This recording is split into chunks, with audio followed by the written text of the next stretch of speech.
GLAM, Los Angeles. Hi, Kirby. Hi, Sara. Welcome to Los Angeles.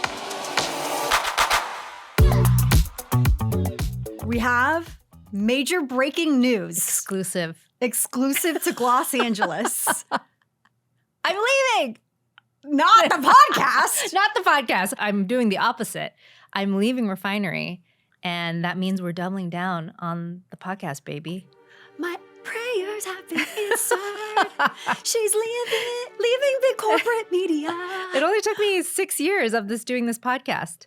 And now we're full time into the Los Angeles, darling. Can't get rid of us now. Woohoo! It's going to be more. Get ready for more content. Oh my gosh. I'm so excited. And I am thrilled. Sara has done so much for Refinery. They you. were lucky to have her.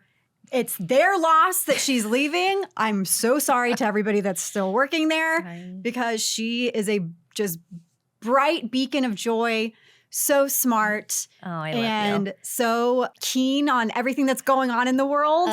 You're so sweet. I'm going to cry, but I literally have been crying like all the time. But I couldn't have done it without you. Oh, don't cry. I'm going to cry now. Oh, I'm going to cry. Don't but cry. I appreciate you so much. Like, we would not have gone this far without you. And I'm just like so grateful for you. Oh my God. Okay, first of all, don't say that. Second of all, It's true. People are like, what I've been telling them, like, oh, I'm leaving and we're, going to focus on the podcast and some other things. And they're like, yeah, I don't know how you did it all. And I was like, I literally could not have done it without Kirby. Like, you literally held and continue to hold the fort down. thank you. So I love you. I always feel seen with you. This woman lets me go diabolically insane and just like nods her head and is like, valid feelings. I hear you. She hears me. She makes me truly feel like I'm not losing it. She lets me say anything and then we'll say, okay, let's rein it back in. Or yes, No, but valid. you Very all- important to have No. in a work wife. You Truly. truly are the best person to work with, and I feel so very lucky. And you have the best sense of reading people and everything. So like That's why I'm with you. Best relationship ever. But that's why I listen, and I'm like, okay, I didn't think about that. But no, this is just the beginning for us. So buckle up. After 6 years, it's crazy that this is a new frontier for Yeah. us, but I am so excited. Thank you. And if you are following Sara, go and wish her congratulations. thank And you if you're guys. not, go follow her now Thank at you. Sara Tan, That's me. where she Love you posts guys. like the cutest photos of her It's very adorable. wholesome content over there. It's very wholesome. with a side of losing my toenails. Sorry about that, everyone. Yeah, but that was an important conversation. was. I thought it was helpful for people. Thank you. I thought so too. Also, listeners, thank you for dealing with the unplanned hiatus. Kirby is back from the dead. Y'all, COVID is rampant in Los Angeles. I have not had COVID in years. It took me down. There's this new variant, and it starts off with like kind of like an itchy, scratchy throat. Oh, Like you swallow Yeah. and you're like, something weird you're is like happening. allergies. Yeah. So immediately I'm like allergies and popping Zyrtec. Yeah. Thursday afternoon, down. I'm like, I think I'm going to die. Yeah. And then took COVID test. And you were just raging with COVID when the test portion is immediately red and the control is still developing after like 15 minutes. That's like that was crazy. like how I was, I think, in the throes of it when I tested. Yeah. Because then by Sunday I was fine. Which is crazy because before, like the older variants of COVID, it was like it took a week for you to test negative. Yeah, I think I must have gotten it at Gaga or the Shakira event where there was just so many people Got around. it. Yeah. One And of worth those. it. Yeah, I Gaga, mean, worth it. I will suffer Yeah, for my yeah. my Yeah. love of Gaga, obviously. I texted Sara on Thursday. I couldn't go to the Rare Beauty event. Yeah. I said, Which was so devastating because Jovi was with us and got to finally meet Selena Gomez. But Kirby was there in spirit and obviously on FaceTime. Jovi, our former social media manager, is obsessed with Selena Gomez. We did not know this when we hired her. We would like mention Rare, mention Selena, whatever. She would kind of like pop out of the weeds, be like, hee hee, Yeah. like love her. Yeah. And then she one day sends us this video of her. She was like 9. Yeah. which is actually mind-blowing that she was able to retrieve this from her phone. Yep. Okay. Yep. Gen Videos Z. from when I was 9? Oh, no, it's not on a video. It's on like a tape. Right. Yeah, it's Yeah. a VHS. Yeah. Okay. But it's her sitting in her room being like, I have the new Selena Gomez fragrance. And it's the one that Joyce was talking about with all the kisses Yes. coming off of it, the Yep. lips. And then she turns her camera around and it's just posters of Selena all over the wall. And then We're she's like, wearing like a shirt that Selena designed. It was just, she was one from of her those concert. day ones. Yes. Yeah. And so we had been basically begging the Rare team, like, we have to get her to something. Yeah. Like, we tried to pop up, the fires happened. Right. Yeah. There were like multiple She was attempts. on vacation on one other time. Yes. And And then we were finally like, had the chance, and Kirby got it was so full circle though. I Yeah. love that she was able to go because for the perfume. for the perfume, she tested the new perfume. Totally. She had the original perfume. Yeah. And we're like, okay, let's get her there. And then I was like, Sarah, she Yeah. has to meet her. And she met her. If Oh my you- God. Y'all, I was crying. I was actually crying. I told Sarah to FaceTime me. I'm in bed wearing a Baby Yoda shirt. Yeah. I also, though, was like, because, at these events, like everyone wants to talk to Selena, and she stops and talks to everyone. Like she takes the time to, so it's like you're just moving around her, and then she kept moving from She was like shuffling. Yes, and like you just saw the masses of people shuffling. So it's like we were so close, and then Selena moved, so then we like had to go back in line. So Most of my FaceTime is of Sarah's chest. She's Yeah. like holding the phone to her chest as she's moving around. At one point, Jovi was like, I think I need to get some water because I'm going to pass out. And I was like, No. we don't have time for water. I'm so sorry. We're really close. And you see, there's photos and video of me like pushing her with my hand. And I'm like, just go. This is your chance. And then they had such a special moment. They did. She showed Selena the video of her with the original fragrance. Selena, I think, said something to the effect of like, I'm so glad you're here. Yes. Jovi said she blacked out because she was like Yes. trying to hold it together. Yeah. Normally I feel like I'm the emo one between Yeah. the two of us. Yeah. But in the text chat, I'm like, Jovi, this is a work event. Yeah. You can No, cry, I mean- you can cry before, but you're not crying in front of Yes. Selena Gomez. Yes. We were trying to help her with her career. Exactly. Because she like would love to work at Rare at some Yes. point in Yes. her career. Yeah. And she like texted me afterwards. I was like, by the way, I saw all this. I saw you were tearing Yeah. up.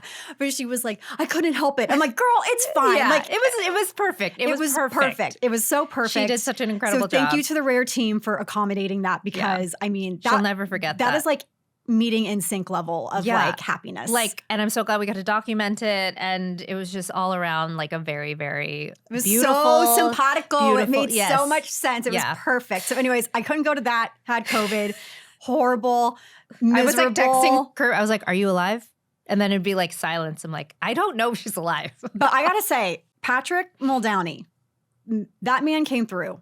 Wow. He texted me and he was like, COVID, are you okay? And I go, can you please go get me Advil cold and sinus? It's behind the counter. I cannot get somebody to DoorDash it for me because you have to have an ID. It's my favorite. And drug. literally 15 minutes later, he said, I'll be there in 10. And he brought me over this big bag of ginger ale, soft serve ice cream for my throat, the Advil cold and sinus, chicken noodle soup. Oh my gosh. He really, we're not together anymore, but like That's really that is a sweet. good man. Yeah. That is a good man. So Oh, I thanks, really was, Patrick.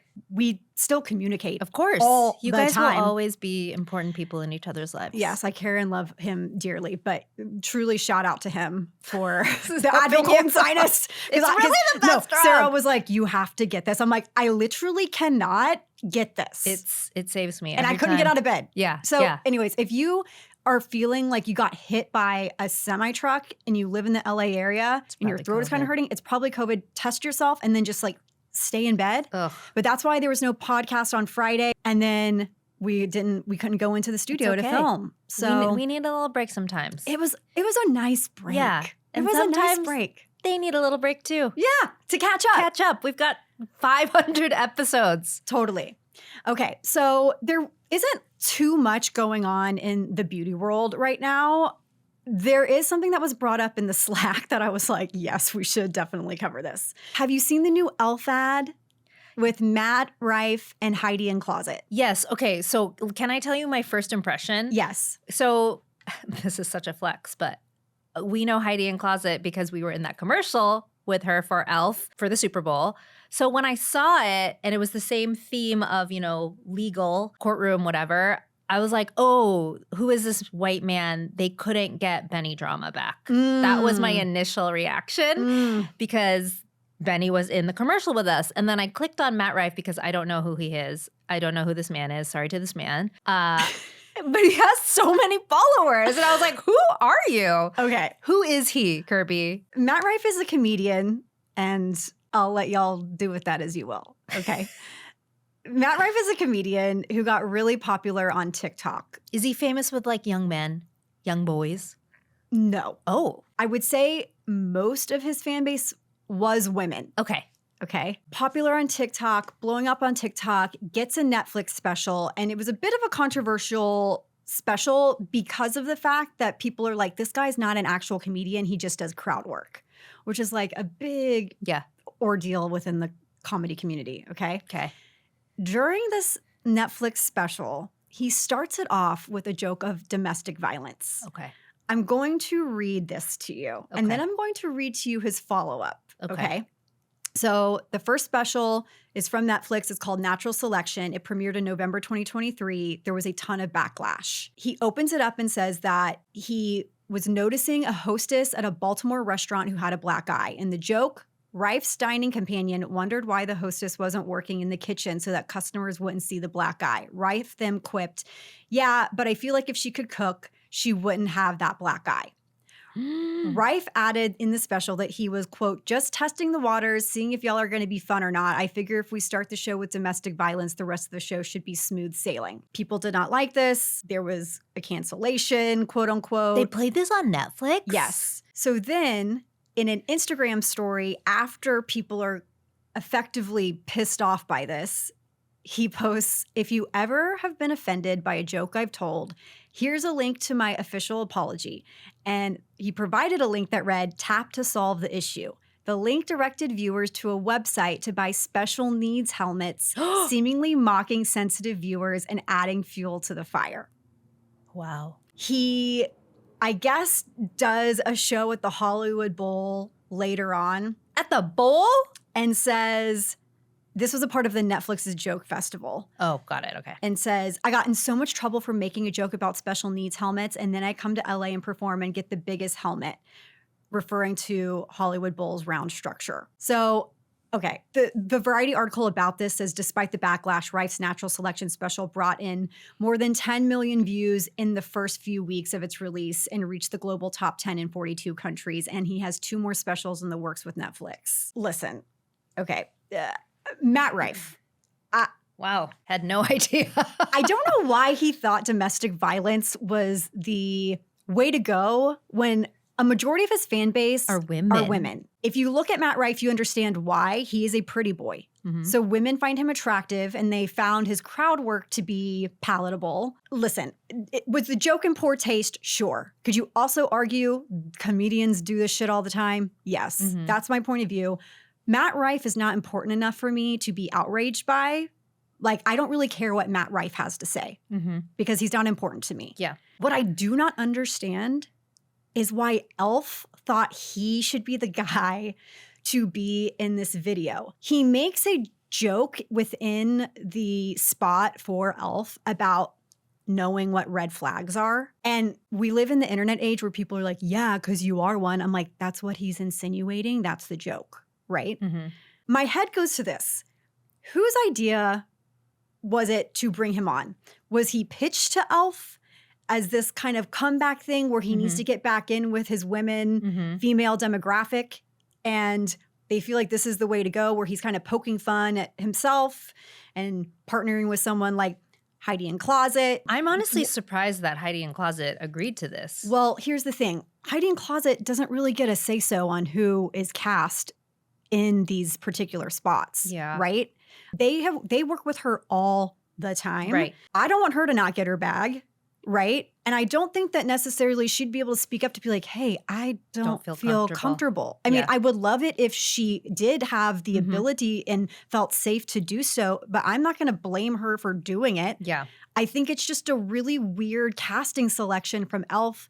to go this direction. I also would like to point out, because I'd be remiss not to, that e.l.f.'s PR is the same agency that does American Eagle's PR. A very weird month for them.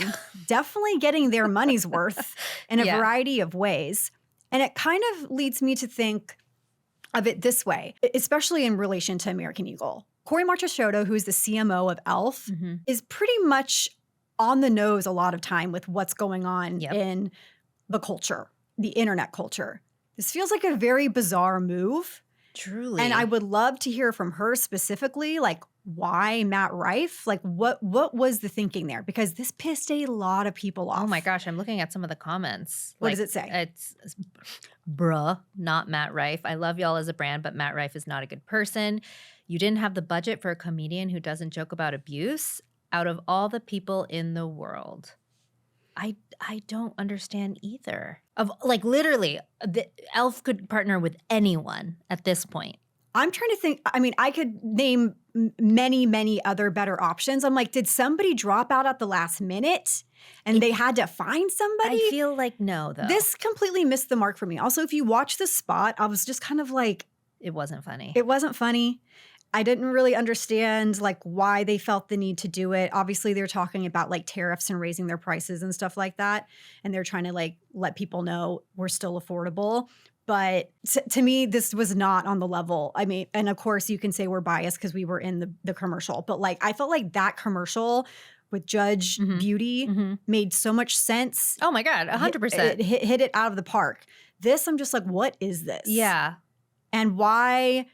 I don't know. But they're such an incredibly smart and strategic company. Like there has to be reasoning behind it, but I'm just not seeing it. I don't understand. The reason why I mentioned American Eagle outside of the fact that their PR agency represents both is that there is a quote from the CMO of American Eagle talking about before the backlash, how Sydney Sweeney is like the it girl of the season, essentially, and how they are so lucky to be partnering with her.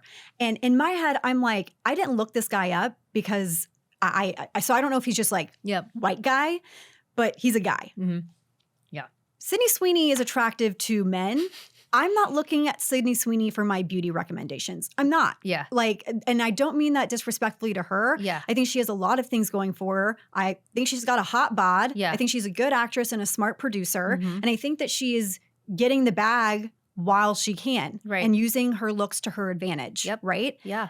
But I don't look to Sydney Sweeney to decide what beauty products I'm using. And I cannot get a singular damn person to reveal to me on background or not how she actually translates for these brands. Totally. Like I am begging someone to give me this information because it doesn't make any sense to me. I do not understand it. So I'm like, okay, so when you have somebody so out of touch thinking like the way to go, because I have said this. I don't know if this American Eagle good jeans backlash would have been as big as it was if it were anybody else. Any other white woman. Yes. Or white person. Yes. Yeah. I think that because Sydney Sweeney has a lot of controversy around her in general, being like for the male unapologetically gaze. so. Yes. That perhaps I don't know if it would have gone to the levels it's gone. Yes. I'll put it that way. Yeah. Did American Eagle ever come out with a statement? All they said was that the campaign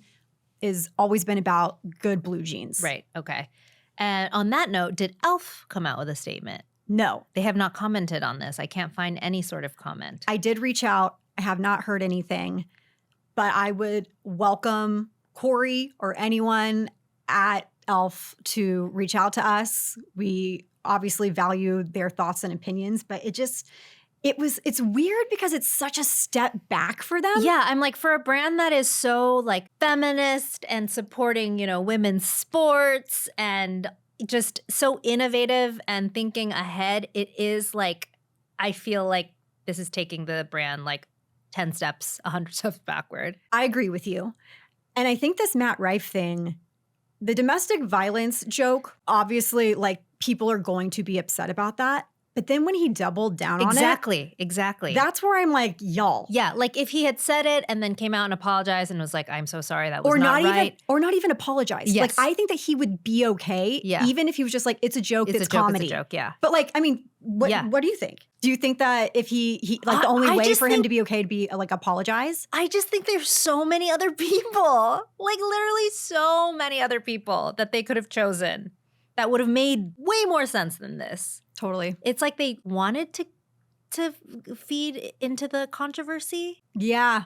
but I don't know why. Charlotte Palomino brought this up in her newsletter. Yeah. And she brought up American Eagle. She brought up Ari Kitsia and Urban Decay, actually, which I think is a completely different yeah. category for me. Yeah. And then she brought up this. Yeah. And just said, you know, these are marketers. This is outrage marketing. It's Yeah. getting people talking. Yeah. So, But it's also getting people to not shop or support e.l.f. So many of the comments are like, I'm done. I'm just like, it's supporting their e.l.f. core dynamic. But also, we have to talk about like the internet is not real life. Yes. So, Right. will they actually stop buying e.l.f.? True. Will in a month they be like, oh, actually, I wanted this thing and I went about it. You know, like Yeah. hit them where it hurts, right? Like don't Yeah. buy their stuff. But we've seen, I think the only thing we've really seen actually take effect that has started online is the Target boycott, Mhm. where it's hitting their bottom line. Yeah. You know? Yeah. So Yeah. I'm curious to see how this affects e.l.f., what they're going to say, what they're going to do. My hope would be that they're forward thinking and they have like a rebuttal video that like is kind of like, They donate a bunch of money to domestic violence. yes, something. Yeah. I just do not understand this whatsoever from them. Yeah. So weird. And we're like ride or die e.l.f. always. So Yeah, so this is it just very feels bizarre for really us. Off-brand. Yes, 100%. Okay, Okay. before we go, I wanted to talk about a brand that is getting me excited. Ooh, yes. So it's not officially launched yet, but it's called Lore. Lore. The lore And of it all. the lore of it all. So this is a fragrance brand that is being launched by Melanie Bender, who worked with Versed. She was the former CEO of Rhode. Now she's partnered with, I believe, is it the Youth to the People founders? Yes. Okay. So on Lore and Melanie Bender's Instagram, she released a statement and it said, about 18 months ago, together with two close friends, Joe and Greg, those are the founders of Youth to the People. She started working on this brand. Or maybe more like I laid back and let the world hold me, because the brand is an echo of the truth of it all, an extension of soul, a wish for all of us shouted out loud. Building this one has become another little rebirth. It's my fourth early stage brand after Rhode, Versed, and Merit. Merit. It's the first that's my own, although brands are never really our own, and maybe especially this one. This one is the stories we share. This one is a wardrobe of realities, both familiar and new. This one is the night sky and each galaxy it holds. This one is beautiful, big, and a little bit broken. This one is everything possible. And then she goes on to say there's a lot more that she wants to tell us about this. So we feel very lucky that she reached out to us and sent us the samples. Yes. So these are the travel sizes. They're gorgeous. Of course they are. Melanie has such incredible taste. She has amazing taste. I love that the bottle is curved and has curves to it. Yeah. It It already just like looks prestige and feels expensive. does. The logo does remind me of Loewe. A little bit. A little bit. A little bit. But we'll see, because these are not the full size. Right. And I still haven't seen what the full size fragrance looks like. Yeah, same. I love also the little engraving in the cap. Oh, yeah. I think that's really sweet. The logo is really cool. It Mhm. feels really artful. Yeah. I'm in her broadcast channel, Uh-huh. and she talked about how she wanted to start fragrance because she was tired of talking about people's faces, which I love. Yeah. I'm like, amen, Yeah. sister. Great. And when I wrote her, I was like, I cannot wait to find out the notes in these, because Sarah and I don't have a one sheet of like No. what any of these actually have in them. We just have the sense. And it's been so fun because I've been writing down on a notepad every time I spritz a different one, like, Uh-huh. oh, this is a note that comes to mind, or this is how I feel. Yeah. And the names of the fragrances are so fun. Yes. Okay, let's go Yeah. through them. So there's Sublimity. Mm-hmm. This one smells fresh like grass to me, Yes. right? Mm-hmm. Yes, this is very fresh. But there's a sweetness to it. Yeah. It's, like it this one a reminds me. lot. It reminds me of being. Sublime. If you are on, this is a very specific reference. If you are on soaring over Like the the world, citrus? well, kind No, of. that's the Disfruta. It reminds me, yes, it reminds me of being on soaring over the world, and you hit, I think, like Africa, Uh-huh. and there's like that smell of grass. Oh, I don't think I've and the not been on that. elephants are walking by. It is, you're right, but there is the sweetness. There's There's a like a when you of like fresh cut grass, that sort of sweetness. Yeah. So I wish I would have brought my notepad because I wrote down all my different thoughts. It also is like kind of nostalgic for me. Like Yeah. it reminds me of what was that? What was that brand? Used to be at the mall. It's not Avita. It's not Prescriptives, but it's like Ooh, I don't know. I can't remember. But it's giving like nostalgia to me. Okay, then there's Somewhere But Nowhere. And Melanie points out that she's like, you love copy and you love copywriting. You're going to very much love this brand, which Yeah. if you can't, but Sarah's description that she read out loud, it's like very much like words are important here. Okay. This one, I cannot put my finger on what this is. It smells so familiar to me. Somewhere but nowhere. Somewhere But Nowhere. I'm like, what is that smell? Ooh, this one has like a little bit of like spice to it. I don't know. I know. It's hard. It's so hard. Obviously, we're not noses and we're not experts in the I'm fragrance. not a fragrance expert. But the name of it, I think, speaks to the fact that it is familiar, but then what are the notes? Melanie's probably like yelling. Would you say that it's, and she has put her favorite notes in the broadcast channel, so I'm sure some of those are in here. It's a little powdery, a little musky. Do you think? Is there powder there? I don't know. I can't decide. Yeah. It just feels, again, it's very light. It is. It's definitely not like, a heavy, gourmand, sweet sort. It feels very fresh and light. Okay. This one is lovely and a little twisted. I fucking am obsessed with this. I really love this one and your favorite as well. Okay. I think these are going to be my top two. Lovely and a little twisted. Immediately I get fruit. I get like cherry. Oh yeah, this is like they're sweet, but it's not like it's not gourmand. It's not gourmand. It does not smell like vanilla. It's not like Sol de Janeiro sweet. And I think this is one thing I want to call out. These do not smell like any other fragrances. It does smell like cherry. Did you say cherry? Yeah. Yeah. There's like a cherry element to this. Oh yeah, that's cherry. Lovely and a little twisted. I think that's why I gravitate towards it because of the cherry. Yeah. But these do not smell like, someone posted about this saying that all of these fragrances and mists coming out smell the same. the same. Totally. And it's because people love the gourmands and the vanillas and all of that stuff. Yep. These are not going to be the status quo. No. These are very, very different in my opinion. Yeah. Okay, and then The last one. Sarah's favorite. Okay, this is Disfruta. So I'm assuming it seems citrusy to me. Yes. Oh, it smells lovely. I also like Disfruta. This was the one that I thought was going to be my favorite upon first spritz. Yeah. Again, fresh. There's a freshness to it. There's definitely the citrusy element. Yeah. Oh, they're all blending together now, which actually it all smells really I kind good of smell together. incredible. Yeah. But That one's my favorite. I've been wearing that one. we know fragrance is so popular right now. And I think that this is going to be the brand to watch. I am so they're launching in Sephora. Yeah. I don't know when. That they were at the Sephora Managers Conference in Vegas. I think it's interesting the Joe and Greg and Used to the People of it all because Joe and Greg are still involved in Used to the People, which is a skincare brand.